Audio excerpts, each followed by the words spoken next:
It is Monday, October 9th, 2023. This is another edition of Baseball Today, presented to you by our friends over at SeatGeek. That is my man, Trevor Plouffe. I am Chris Rose. Producer Dan is along for the ride as well. And a quick reminder that SeatGeek can make your baseball playoff season even that much better because it is the official ticket marketplace of Major League Baseball. And we're giving you all 10% off your next purchase with the code JOHNBOYPostseason. That's all caps, all one word. Even if you're a returning customer, doesn't matter. If you've purchased on SeatGeek before, use that code JOHNBOYPostseason. 10% off to your next baseball playoff game, NFL contest, college football, the upcoming NBA season, your favorite concert, or whatever it is. And a quick reminder, we've got another edition of our SeatGeek question of the week coming up on Friday's show, so get your question in via our social media channels by Thursday night. If we pick it, you're going to be a big winner and get a $1,000 credit to use on your next SeatGeek purchase. With that being said, happy Monday, my friend. Happy Monday, C. Rosie. What a weekend of baseball we had. Some things we thought would happen, some things we didn't think would happen. The games were played. We will talk about them. I'm excited, man. How was your Sunday? I know your Sundays are super busy. Well, this one was. You look good this morning, though. This one was brutal. So I had to pull the rare triple duty because we had an international game on our air. I had to be on the air at 4 a.m. yesterday and then do my regular shift. So I woke up at 1:45 a.m. and I walked in the door yesterday at 10:30 p.m. So that was that's okay. I'm not going to complain about it because I love my jobs. I love what I do. I feel like I still have good energy, but I'm a little tired. So let's get to it. Tip of the cap to baseball relationships. I think that's probably what you miss most about being around the yard on a daily basis. I've heard about that from countless players and managers and coaches and executives. It's all about that. Well, before the Dodgers and Diamondbacks series got started, Torey Lovullo, the outstanding manager of the D-backs, was having his press conference, and in walks Mookie Betts, and we get this. Sorry, guys. I got to give him a hug. He raised me. Congrats. I'll see you tomorrow. I'll see you. Good luck. But not really. I'll love you no matter what. Okay, if you couldn't hear much of it, that's Lovullo and Mookie Betts giving each other a hug. They know each other from their Boston minor league days together. I love that. I do too. And Lovullo is a guy that I could see that happening with a bunch of guys, not just Mookie Betts. He has that kind of demeanor, and he's approachable, and I feel like personable, and really probably was instrumental in a lot of guys, feeling good about themselves. It's kind of the manager that he is. It kind of pumps everybody up, makes you feel good about yourself. Even me, when I talk to him, he's always complimentary about you. It's just the person that he is.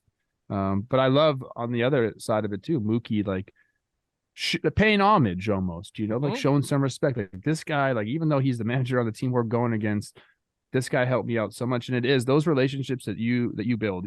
For me, it was Paul Molitor, Tom Brunansky, guys like Tom Kelly, like guys that just help you and that are there for the right reasons when you're in the minor leagues, because you got a lot of voices in your ear, and you can tell the guys that are really trying to help you, and it sticks with you. So I love that interaction as well. That's awesome. All right, so let's get to it. National League is back to work on Monday after a day off because of the scheduling we've got. Both series resume 1-0. Road teams won. Let's start with the Phillies. They blanked the Braves in their first game, and tonight it's Wheeler against Fried. Is Philly in Atlanta's head after recent postseason success? People are going to hate this answer, but I think it's yes and no. Of course, these guys, as much as we like to talk about the Braves as some sort of machine, like they're all human. So, yeah, the regular season, you got 162. There's a bunch of series. You play each of your interdivision teams 13 times. Like, then it's the postseason, and there's a finite amount of games. And you go back to last year, and you understand what happened with them getting knocked out by the Phillies. I would say that them looking at the bracket before the postseason and seeing that they'd have to face them in the divisional round again it's tough for the Braves. Like there's something about this Phillies squad. You look over there's superstars over there, and they had the recent success. So I believe, yes, it's like, dang, like this is going to be tough. We got to go beat these guys. On the same token, though, they're so confident that I don't really think it's going to matter in the series. Is it going to be a thought in their head, Chris, that, dang, the Phillies are over there. We know what they did to us last year. We know how they're playing right now. We know the guys on their team. They're a bunch of dogs, too. But at the same time, look at us. Look what we've done. Look who's in this room. So I think it is a little bit of both. Max Fried on the mound tonight, he was incredible when healthy this year. I think that they're looking to him. All those offensive threats they have in the lineup, like, you know what? They're going to do their thing. It's going to be tough against Wheeler, but I think the main thing for the Braves is they need to see Max Fried go out there and give him like 6 innings of really, really good baseball, and that'll change the momentum. But to answer your question, yeah, I do think it's in their head a little bit. How could it not be? It's human nature to say, man, those guys kicked our butt last postseason. Here they are again. We're down 1-0 with their ace on the mound game 2. Like, it's going to be in the back of your mind a little bit.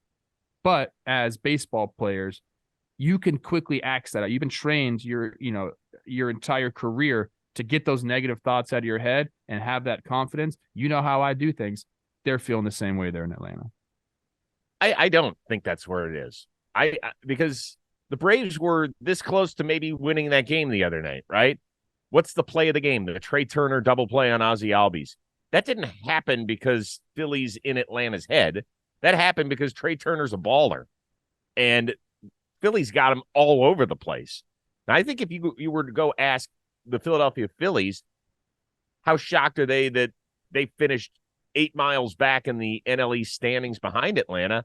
I think they're more pissed about that sort of stuff than anything else. Like, they look at themselves and they say, we're just as good as the Atlanta Braves.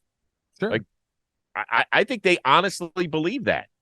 But doesn't that scare Atlanta? Doesn't that scare Atlanta? And I don't think they went into this series being like, oh, last year, I can't believe they beat us. Now we got to play. I don't think they went into the series before game 1 having really any thoughts that I mentioned that they probably looked to the bracket and said, dang, we got to face them. But as soon as they got to game 1, it was wiped clean. But then you lose game 1 without Wheeler or Nola on the mound. And then I think that's when it's like, oh, shoot, like, these guys are for real.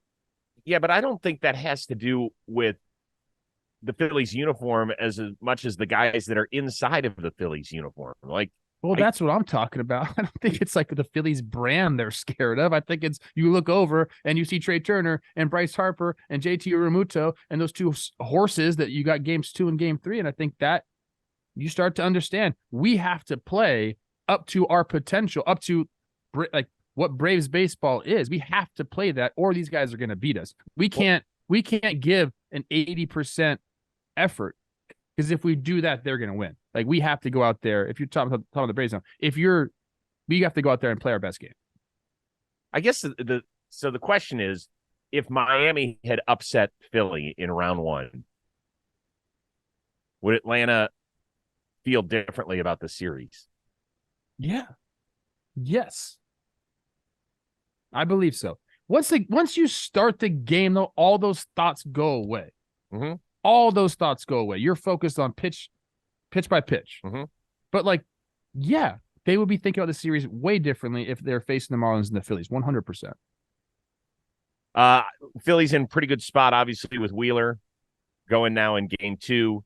Max Fried's going to be interesting. He's coming off the blister, hasn't pitched in a game in 3.5 weeks. One of his last starts, though, was September 12th against the Phillies. 5 innings, 1 run, 6 Ks. Let's move over to the other National League Series. Dodgers trying to even it behind rookie Bobby Miller. Zach Gallen, the D-backs ace, will be on the mound for Arizona. Arizona came out and just blasted Clayton Kershaw in game 1 on Saturday night. He didn't even make it out of the first inning. Plouffe, was this just one game or a major statement by the underdog? I think it was a major statement by the underdog. I really do, because it was the quality of the at-bats that they were taking throughout the game that I think really matter. And, of course, I sent out some texts and said, what'd you guys have on Kershaw? 6, 7 straight balls over 100 miles an hour. The responses that I got were, we didn't have anything. He just didn't really execute the way he usually does. More middle of the plate. more up in the zone, and they capitalize on it. But they continue to do that throughout the game. So, look, this team is talented, and when you get guys, all like kind of lined up having good at bats together, that's when teams get scary in the postseason. When you can look up and down the lineup and say, hey, this guy's going to give us a quality at bat. This guy's going to give us a quality at bat. And it's not like the Dodgers have this vaunted starting pitching staff that they've had in recent years. They don't.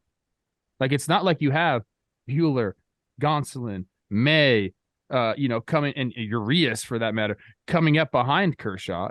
You got Bobby Miller, who's a rookie. And, I think the world of this kid. But it's the Diamondbacks are feeling really good about themselves and feeling kind of like saucy and swaggy and like really confident. And if they continue to put those good at bats together with the pitching that they have lined up, I mean, Merrill Kelly kind of feels like he got over a hump against the Dodgers. Totally. Now, I know he needed an 11 spot to do it. That made him feel a little bit more comfortable, but he got there. So I think it was more than just one game. I think that they're really feeling themselves right now. And for me, it's the quality of the at-bats that really is standing out. It's way more than just one game. And I think you have to hear out my explanation a little bit. Okay. The Dodgers and their fans are wondering how we make it through this 5-game series. Let's play out the best case scenario for tonight's game for the Dodgers. Bobby Miller pitches great over 6 innings, gives up 2 runs. Dodgers win this thing. They take it to Zach Gallen a little bit. Let's say he only goes 5 innings and gives up 4 runs or whatever. Okay? Now the Dodgers are unsure about who they're starting in Game 3. Dave Roberts said, we're definitely going back to Clayton Kershaw in Game 4. How do you feel about that right now? And then if you get to a Game 5, you have to turn it over to a rookie again. This is not ideal for a team that has won 100 games 4 straight years. This is not the plan they had in place.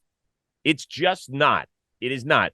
Listen to the comments by Dave Roberts after Saturday's game. Said, I'm going to manage Game 2 like it's Game 7. I'm going to do the same thing for Game 3. I do think that's kind of how the fallout will be. Holy shit. That sounds like an inexperienced team that has a ton of pressure on it. Not just one little loss. He just basically made the argument for me that it was more than one game. Well, yeah. I mean, if you look at the statistics, teams that go down 2-0, I believe, have lost like almost 90% of the time in this series, this 5-game format. So I get it. And yeah, like he doesn't have the guys to rely on in the starting rotation. The guys that can say, you know what, let's just go win this game. Take it one game at a time. It's really like they have to, like you said, they have to plan a couple days ahead because they're probably going to have to piggyback some guys during this series. So that eats up a couple bullpen pieces. And how do you deploy your back end of your bullpen? Because you got to keep them fresh. So it's going to be interesting. It's going to be a daunting task for the Dodgers, but like similar to like a Fried with the Braves tonight, like Bobby Miller has to go out there and give them a performance, and the bats have to get to Gallen early. Well, don't let him settle in, because if he does, you're going to be down 2-0. The first inning is so critical. I mean, Bobby Miller has got to have a clean sheet. He's got to get the Dodgers back in the dugout with a 0 on that board, or that place is just going to go crazy. Let me ask you this. James Outman catches that ball, Ketel Marte's first ball. Do you think things are a little different? I'm curious. Yeah, I thought about that, and I think just the way that the at-bats went with the Diamondbacks hitting lasers all over, I mean, that ball was a look like they ship. had something. I hate when people say that all the time. I know. But you have how many balls in a row over 100 miles an hour? Well, every ball hit that inning, including the one out, the bouncer to Miggy Rowe, was over 96 miles an hour. That's what I'm saying. It was over 100. My guy said no. I said, you could tell me after the series, like, get you probably going to face him again. That's an answer for the offseason. You can't. Yeah, I probably got lied to. Yeah. I'm going to say that. I'm going to guess yes, but who cares? So what? Good. No, for them. What I'm saying is if they did, and he's going to go Game 4 again, right. I'm sure of it. The Dodgers are scouring the video right now to see, okay, maybe there was something. They didn't, I mean, Kershaw, to his credit, did not make any excuses and just said, I feel like feel bad for letting my organization down. Hey, let's just give credit where credit is due. Sometimes we look at these big bad teams like the Braves and Dodgers and think we should rubber stamp their passports to the NLCS. That's not fair, certainly to the Phillies, who are the reigning National League champs, and the upstart Diamondbacks, who have yet to lose a game in the playoffs, even though they haven't played a home game. And remember, they were twice down against the Brewers and their stud starting pitchers, and they came back and they didn't give a shit about it. And then they go out and they score 11 runs against the Dodgers when in their last playoff series that they played, they scored a total of 11 runs in the 3-game sweep by the Dodgers against the Diamondbacks in 2017. So good for them. It's going to be a lot of fun to watch both those games today. All right. I don't know about you, Plouffe. My stomach is growling. I am ready to eat. And my dog, my little daughter, Sydney, has kind of taken after her papa. She loves her food. But really, over the last few months when we made the change to the farmer's dog, because they deliver fresh, healthy dog food. It's developed by vets. It's nutritionally balanced. It's made from real healthy ingredients to human food safety standards. And the farmer's dog sends the food pre-portioned specifically for your dog based on their unique nutritional needs. It's very simple. You go on their website, you fill out a 5-minute questionnaire about the size, the breed, the age of your dog, how much activity it gets, what you're looking to accomplish, and boom, they will send you in kind of a freezer pack this amazing farmer's dog food. And it actually says, like, for our dog, it says, here you go, Sydney. Here's your beef. Here's your pork. Here's your chicken. You keep them stowed away in your freezer till you have to use them a few days from then. You put them in your fridge. They'll defrost, and boom, you're on your way. So it doesn't matter if your dog is young or old. It's always the right time to begin investing in their health. Help them lead a happier, healthier life. And right now you can get 50% off your first box of fresh, healthy food at thefarmersdog.com/johnboy. Plus you get free shipping. That's a big deal because it ain't a tiny box. That is thefarmersdog.com/johnboy for 50% off. At the end of the day, your pooch will run up to you, hump your leg, and say, row, row, row. Because that's what my dog does. Let's move over to the American League. Here you go, Trev. Twins and Astros, series tied at 1, headed back to the Twin Cities on a travel day. Biggest headline stealer so far, Correa in his return to Houston, Yordan with his 3 bombs in 2 games, JV's outstanding performance in Game 1, or Pablo Lopez's dominance in Game 2. I think Carlos Correa would say Pablo Lopez. And surely he was brilliant in this game against the Astros, holding Yordan down at bay, striking him out twice. Yordan obviously did get his against Brock Stewart. I'm going Carlos Correa. I've talked about this guy all season long because I've been in the clubhouse and I've just seen it. So I know it's true.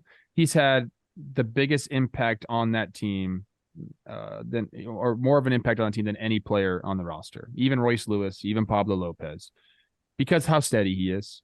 If the bat isn't going, he's playing banner defense, which he's shown all throughout this postseason already. The pickoff with Sonny Gray, the 2 plays that end the game last night, the play at home on the ball that got past Polanco. And then last night in this game, biggest hit. Kyle Farmer putting them up 3-0. That was awesome. And Pablo Lopez surely was dealing. That might have been enough. But when you put the game up 5-0, that's completely different. And you knock Framber Valdez out. It was just an incredible at bat. He's showing the guys in that clubhouse, because there's a lot of young guys and a lot of people who don't have a ton of playoff experience. He's showing them how to handle themselves in these pressure pack situations. So it's Carlos Correa for me. I think I love that the Twins got him.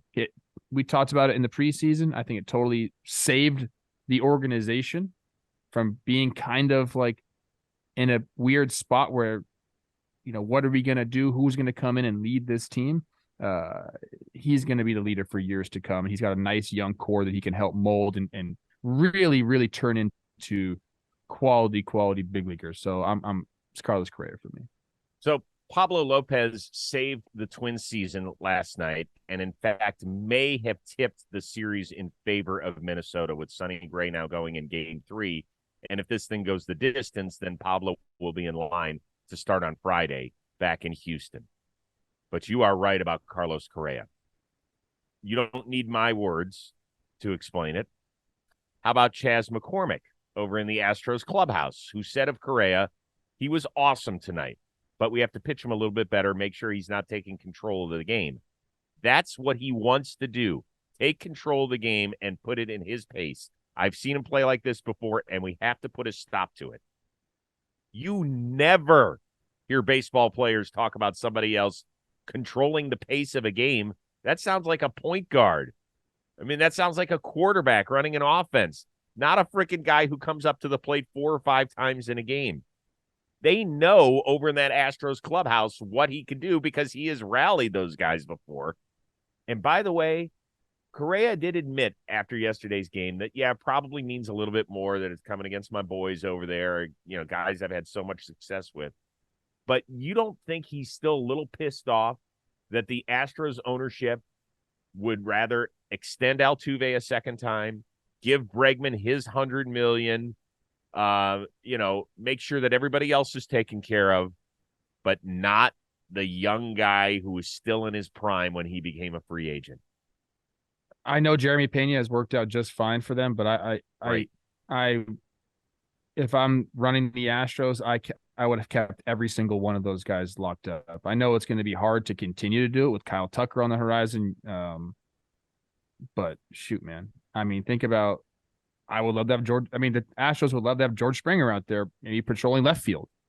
They'd love to have Carlos Correa at shortstop. I'm sure I would have loved to see what those guys could have done all together if they would have kept them, similar to what the Braves, kind of have cooking there in Atlanta. So I think he's feeling great though about where he is. To be honest with you, I mean, the conversations I've had with him, he feels very, very much at home and comfortable in Minnesota. So yeah, I guess my point is about the free agency. I have no problem with what Houston did at all. I mean, zero, letting him go. It's kind of their MO, right? With George Springer and with Garrett Cole. It doesn't matter. They will move on from superstars and they won't bat an eye, and you can't argue with the amount of success they have had. To me, it was just such an interesting decision that a guy who was up after his age 26 season, 26, the other guys they're letting go might have been 29, approaching 30. It's a little bit easier decision. Man, to let one of your own that you made the number 1 overall pick let go, that says something to me. And I think it's a thing that Correa will never come out and publicly say because he's too buttoned up to do it. But, man, behind closed doors, I imagine it eats at him a little bit. Yeah. I think so. All I can tell you is thank God we have a 1-1 series somewhere. That part's nice. And we might have a couple of them after tonight. I hope so, because I just love more baseball. But this series, feels like a good series. I'm super excited about it. I love it. Texas heads back home, 1 win shy of making the ALCS. They erupted for 11 runs in Game 2. Is this just a question of Baltimore's young guns getting caught up in the bright lights? I don't think so. I mean, you could point to a few, underwhelming performances. Grayson Rodriguez obviously is a rookie, and he, after the first inning, kind of, melted there. So I think you could say that a little bit, but I think more so just Texas kind of continuing to be the hot team.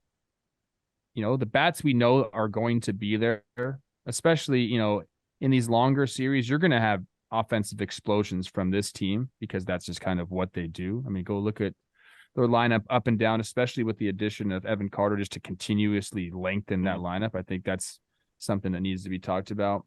He's been incredible. So I guess you could say, yeah, a little bit of inexperience showing up, but they've kind of played from behind all year long, and they've been able to catch teams. They're some of the best. I think they had the best comeback record, or the most comebacks in the big leagues this year. They just haven't been able to do it against a Texas offense that will continue to score. I think it's going to be fascinating to see what they do on the road. They had an incredible road record. I did not know they had that good of a road record. I have it up right here. What is it? 52-29. Pretty good. 52-29 on the road. So that tells me that for all, we're talking about the inexperience and the young guys getting caught up, to be able to go on the road and to have that many comebacks, I think this team is capable of answering the bell. So I think you could chalk it up to a few bad games. They got their backs against the wall big time. And they're going to need the young guys to step it up. And, Adley Rutschman, I guess, hasn't really got going offensively. So you could speak on that. But I would give more credit to the Rangers for coming out and just putting a hurting. Yeah, by the way, game one, we never really got a true answer of what happened on the stolen base, the thrown. So we did. We finally did. Yeah, it was a hit and run that Aaron Hicks missed. Well, he's not a kid. He's got a lot of playoff experience, and so we can't chalk that one up. I would say, once again, I want to maybe pat Texas on the back, and I was as tough as anybody on them over the last several weeks of the regular season. And then through the playoffs, I didn't think they'd make it through Tampa, and they did. They haven't had a home game since September 24th. They've been like missing. They've been missing. They've been wandering throughout the United States from coast to coast, and they have found their way to the winners column. So this is an amazing story. I know that you're not huge on managers, but I think that Bruce Bochy has been worth every penny that they have paid him to not only get them through a season in which they saw their $185 million ace give them 6 starts, and then the guy who they got to replace him at the trade deadline not be available for their most important series of the year. So, once again, I'm going to let somebody else tell the story. Yesterday, Bochy pushed the right buttons again, putting Mitch Garver not only in the lineup for the first time since October 1st, but in the 3-hole, no less. In the 3-hole.